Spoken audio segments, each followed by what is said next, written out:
നമസ്കാരം. രണ്ട് സുഹൃത്തുക്കൾ ഒരു കടൽ തീരത്തിരുന്ന് തങ്ങളുടെ സായാഹ്നം ചെലവഴിക്കുകയായിരുന്നു. വെയിൽ നന്നായി മങ്ങിയിട്ടുണ്ട്, ഇളം കാറ്റ് വീശുന്നു, എല്ലാം കൊണ്ടും സുഖകരമായ ഒരു അന്തരീക്ഷം. അങ്ങനെയിരിക്കെ അതിലൊരാൾ മറ്റേ ആളോട് ഇങ്ങനെ പറഞ്ഞു, ഒന്നും ആലോചിക്കാതെ ഇങ്ങനെ ഇരിക്കുമ്പോൾ എനിക്ക് വല്ലാത്തൊരു സുഖവും സന്തോഷവും തോന്നുന്നു.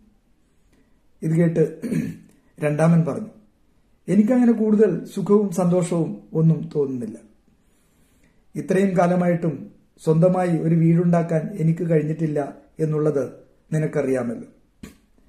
ഇവിടെ എനിക്കൊരു വീടുണ്ടായിരുന്നെങ്കിൽ, അതിന്റെ മുറ്റത്താണ് നമ്മൾ ഇങ്ങനെ ഇരിക്കുന്നതെങ്കിൽ ഞാൻ കൂടുതൽ സന്തോഷിച്ചേനെ. ഇത് കേട്ട് ആദ്യത്തെയാൾ പറഞ്ഞു, ഇങ്ങനെയാണ് നിന്റെ ചിന്താഗതിയെങ്കിൽ വീടുണ്ടായിക്കഴിഞ്ഞാലും നിനക്ക് സന്തോഷിക്കാൻ കഴിയില്ല. രണ്ടാമൻ പറഞ്ഞു, അതങ്ങനെയല്ല.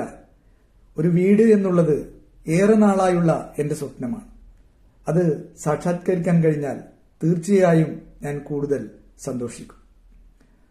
ഇത് കേട്ട് ആദ്യത്തെയാൾ പറഞ്ഞു, നീ കുറച്ചുനാൾ സന്തോഷിക്കുമായിരിക്കും. അപ്പോഴേക്കും നീ ഒരു പുതിയ ലക്ഷ്യത്തിലേക്ക് നീങ്ങിയിട്ടുണ്ടാവും.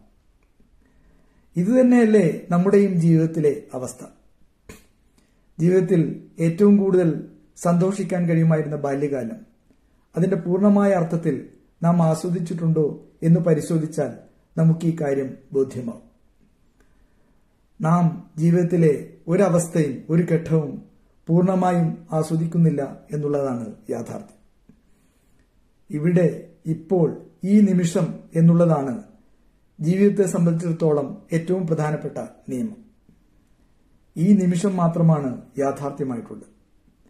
അടുത്ത നിമിഷം ഈ ലോകത്തിനും നമുക്കും എന്തൊക്കെ മാറ്റങ്ങളാണ് വരാൻ പോകുന്നത് എന്ന് നമുക്ക് പറയാൻ കഴിയില്ല. അതുകൊണ്ട് വർത്തമാനകാലത്തിൽ ഈ നിമിഷത്തിൽ ജീവിച്ചതില്ലെങ്കിൽ ജീവിതം നമ്മളറിയാതെ നമ്മളെ കടന്നുപോകും.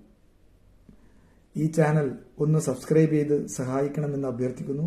എല്ലാവർക്കും നന്ദി.